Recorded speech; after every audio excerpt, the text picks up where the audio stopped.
Твердая походка, взгляд, устремленный ввысь, ищущий в небе стальную птицу. Для Рифата Муртазаева самолеты– это не просто воздушный транспорт, а смысл всей его жизни.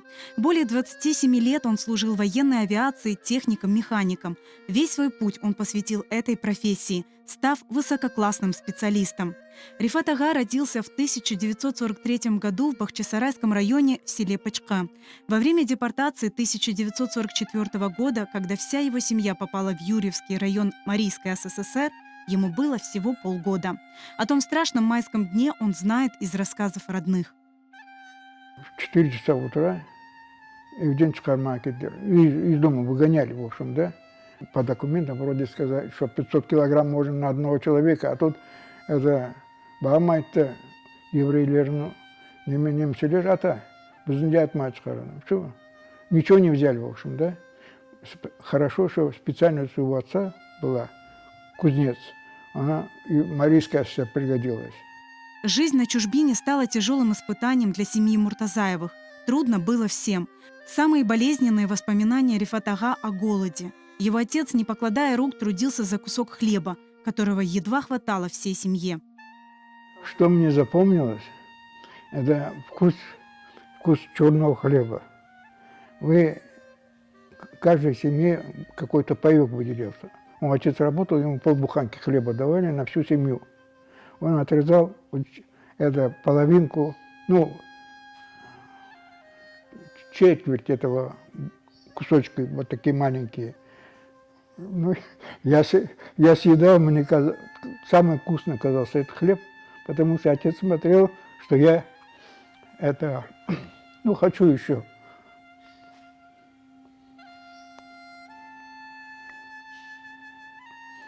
Давал свой паёк.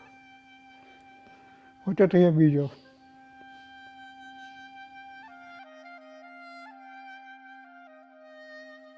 Братишка в 49 году родился в этом бараке. Длинный барак, перегороженный на несколько семей, занавесками перегороженный, и так жили. Чтобы ближе к кузнице было, дали дом, это деревянный сруб назывался тогда.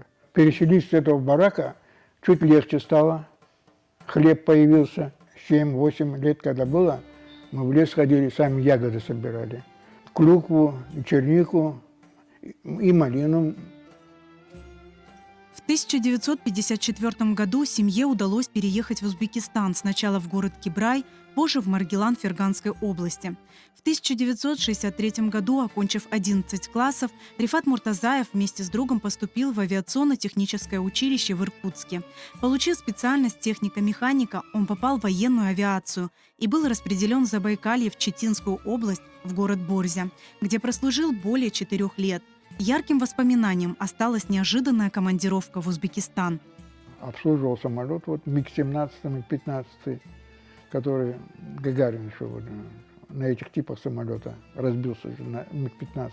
Командировка в Чичик, перегонять самолеты на ремонт. А мне сказали, хочешь ты туда, у тебя родственники там, из Забайкалья туда попасть? Это же, я говорю, конечно. И меня тоже в команду эту. 7 самолетов перегоняли, в Чичике база-то это была. Гуляем, МГМ курим, дядю увидел. Арфат, ты что здесь делаешь? Мне говорит. Я говорю, самолеты сдавать.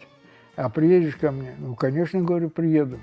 Он говорит, сейчас мы в этот парк танцевать, плясать. В общем, концерт будет, ребята выступать будут, куреш будет, да, бороться будут.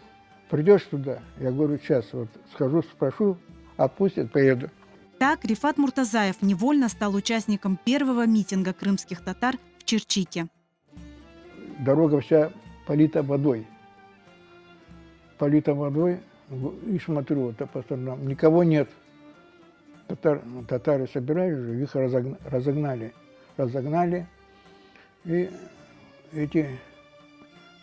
Милиция между собой разговаривает, ругаются. Я в военной форме как раз, это лейтенант еще. В военной форме так оглянулся. Они говорят, вот это тоже татарин. И меня окружили, человек 8, наверное, окружили. И давай, толкают меня. И каждый говорит на меня.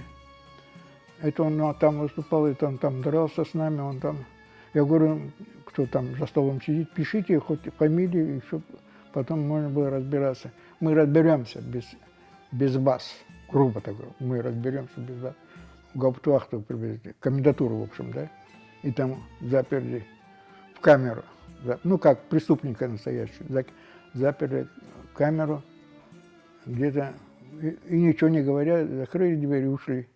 Где-то час, мне казалось, вечность я там нахожусь. В милиции Рифат Муртазаев увидел много задержанных крымских татар. Его самого без выяснений и разбирательств вернули в воинскую часть. Радость от встречи с родными сменилась чувством беспомощности и несправедливости за свой народ. В тот же день Рифат ага вернулся в Иркутск. Ждем построения. Ребята говорят, а ты что сюда? Так рано. А где остальные? Я говорю, остальные там. А ты что, как сюда попал? А я говорю, ну как попасть? Вот так и так. Ну, рассказал. Действительно, как было, все рассказал. Ну вот и все, говорю. А тут рядом сидит, оказывается, с особого отдела капитан, оказывается, сидит. Он говорит, ну а теперь пойдем со мной. Пришли к нему в кабинет. Как это было? Напиши. Ну, написал, как есть. Как рассказывал ребятам, так и написал. Раз, комкал в урну, бросил. Несмотря на допросы начальства и унижения, Рифат Муртазаев продолжил службу, занимался любимым делом. В 1970 году его отправили в командировку в Монголию, где он прослужил 3 года. В 1971 году Рифат ага женился на Анифе Ислямовой, которая подарила ему 2 детей, стала надежным тылом и опорой. Рифат ага служил в Азербайджане, в Кировабаде. Долгие годы жил здесь вместе с семьей.